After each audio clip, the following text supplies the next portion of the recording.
هذه الحلقة بها مفاجأة، ومفاجأة كبيرة جدا، وأنا متأكد هذه الحلقة راح يصير لها أكبر عدد من المشاهدين والمتابعين على شبكة الإنترنت لسبب.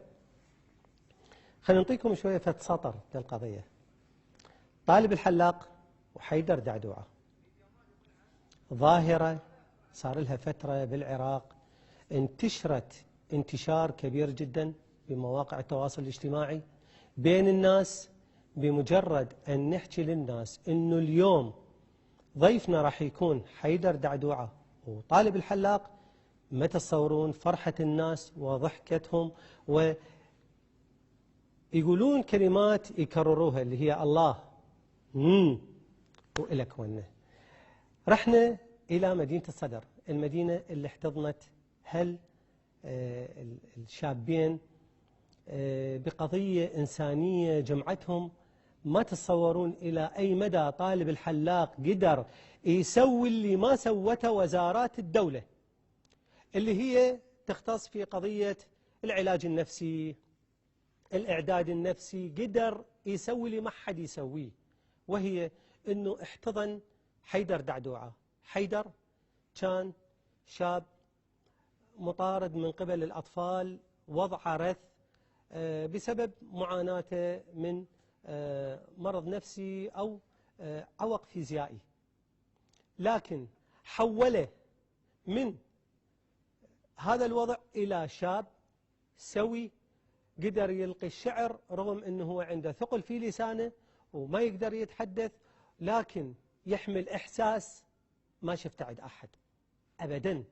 إحساسه بالمواطنة عالي جدا، إحساسه بالآخر يبكي على الآخرين. وبالتالي قدرنا نروح إلى مدينة الصدر، إلى محل الحلاقة اللي احتضنها الشابين، ثم أخذنا طالب الحلاق ورحنا إلى بيت حيدر دعدوعة كبيت عراقي. حضنونا وقبلات وكأنه من أهلهم، وتشوفون شايلين على رؤوسهم بمجرد قعدنا وياهم وسجلنا إلى كونه. خلينا نشوف بداية أول حلقة حكيناها، هي فقرة اسمها لقاء سيلفي. احنا ارتئينا والآن احنا موجودين في مدينة الصدر. خيرة الناس طلعوا منا من مدينة الصدر، أبطال رياضيين سياسيين. حيدر دعدوعة إلى كونه. بهذا المكان اشتهر حيدر دعدوعة. هذا المكان اللي هو الحلاق اللي كان يعمل له اللقاءات عبارة عن كلام على سجيتهم. يعني إذا طالب الحلاق أو حيدر أو ضيوف طالب من ناية، فتعالوا خلينا نعرفكم طالب. هذا هو طالب. أهلا وسهلا. عليكم السلام ورحمة الله وبركاته. أولا مرحبا بك. أهلا وسهلا بكم. صفحة في برنامج دفتر ملاحظات. احنا راح نسميها إلى كونه إن شاء الله. زين. حيدر طالب.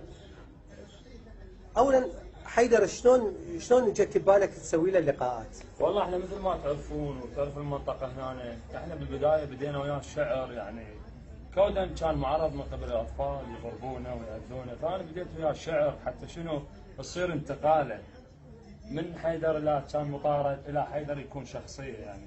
وبدأت الفكرة والحمد لله واستمرت، وانتم هسه تشاهدون حيدر يمكن أول رجل صار بالعراق. بالضبط.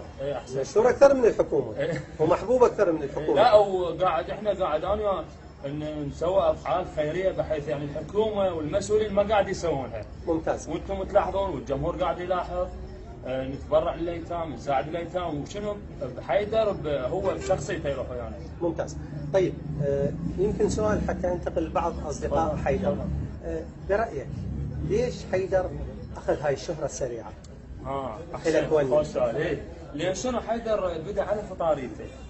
يعني بدا بالشعر والقال الشعر على فطاريته، فقامت الناس تحبه يعني من خلال الاشعار اللي يقوم بها. هي اشعار طبعا عشوائيه ما لها صحه، لكن شنو الالقاء ماله والسالفه اللي يقوم بها، وصار محبوب كودا. هو شنو فاقد عقله فاقد صوابه، وانتقل من نوعيه الى نوعيه اخرى. روبن هود بالفيسبوك اللي هو سمير عبد الأمير. سموري، مساء الورد. مساء النور. شلونك عيني؟ والله الحمد لله. سمير، برأيك السؤال أنا سألته الطالب، ليش حيدر أخذ هاي الشهرة السريعة؟ والله لا، هو كودا لأن إنسان طيب جدا وإنسان محبوب جدا، فأخذ هاي الشهرة يعني. زين، وش تحجون وياه خصوصا انه هو كلامه غير مفهوم؟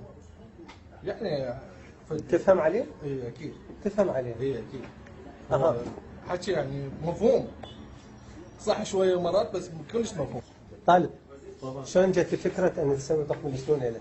والله احنا مثل ما تعرف يعني احنا مثل يعني حيدر اهتمينا باموره كلها يعني من شعر راسه الى ظفره مثل ما طبعا يقولون. شعر راسه حلاق. احسنت. إيه. فقمنا يعني شكو عندنا قسم مثلا ملابس، مصرف ما عنده، اسنان سويناها له، هاي الامور احنا من يجينا نقوم بها. احنا رغم ما يعني مشغولين وكذا، لكن من يجينا هو احنا نقوم بواجبه اللي نقدر عليه. طالب كان بالاضافه اللي زبائن اللي تجينا اخواننا اللي هنا يجون هم يساعدونا، اللي زين ينطي واللي يحبه والمتابعين. زين، برأيك كان يجي ببالك هاي الشهرة الواسعة لحيدر؟ والله ايه كان يجي ببالي، لان مثل ما تعرف هو محبوب من زمان يعني، وعنده كانت يعني بعض اللقطات بالفيسبوك والتواصل الاجتماعي، وانا ضفت لها اضافات يعني. منو هو اكتشف حتى الأكونة؟ ها؟ الأكونة منو؟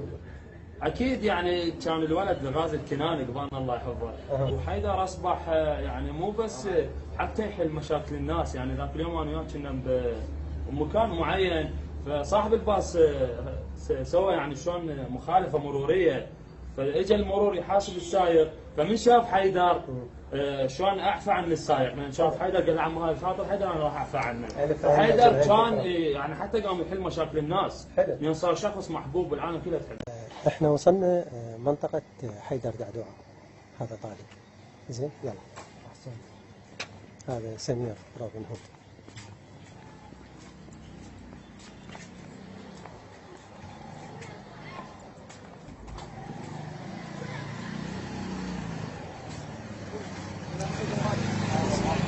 هذا بيت حيدر دعدوعة. راح ندخلهم ونسجل جوه. يلا. منين جت فكرة الأكونة؟ اني شلون؟ اني اي انا قراءة شعر من الشعر اي يوم الحب اي حسين ما شفتك اي ايه والطالب هو من جوا راس طالب. اي زين. يمكن الناس متابعين آلاف، يمكن ملايين المعجبين هسه عندك. ايه وفرصة حلوة هذه. ايه الناس تعرف شلون عايش حيدر دعدوعة. حيدوري، قول. منين جت كلمة دعدوعة؟ والله اني والله فاليوم من الايام طلعوا اثنين بآن واحد، حيدر ودعم بس الصوت حبيبي انت. فمن طلعوا صارت الزواجيه بهالشغله، طبقوهم اثنينهم حيدر دعدوعه، هو حيدر على حده واخته دعاء على حده، فانشملوا باسم صارت يعني شلون جمع. احسن. زين، القي لي شعر. الدلع عمي الدلع يعني شعر حد دعدوعه. صل على محمد وآل محمد. اللهم صل على محمد. يما الحب يما يما الحب يما لقنا من عنك وثهان ببطران وحطك الحين يا بطران حطك السكن العين يا بطرانك الوالد بطران بالجيش ومحمد صدق وياك بالجيش لك انا وياك العبد المظلومه وما حدا العباس وياك مظلومه وياك مظلومه. صل على محمد وعلى محمد. الك ونه اذا الك ونه الك ونه. انا سالت سمير وسالتك هذه الشهرة الواسعة على شبكات الانترنت ملايين المشاهدين. يعني يا اللي اقول له راح اروح على حيدر يريدون يجون وياي، قلت لهم صحيح. دقيقة. ليش؟ مثل ما تعرف يعني ويعرفون هنا يمكن حتى اهله وابوه واخوته هنا، يعني هو صار حيدر مثل مشهور لان احنا سوينا له بيج، وهذا البيج يعني اخذ صدى واسع يعني فوق ب1000 يعني ايش اقول لك 200 وكسور الف يعني معجب وبملايين المشاهدين، فحيدر يعني على فطاريته على كذا الناس تحبه. ستة شلون اول ما شفته حبيته، فهو هذا كان يعني شرف حيدر.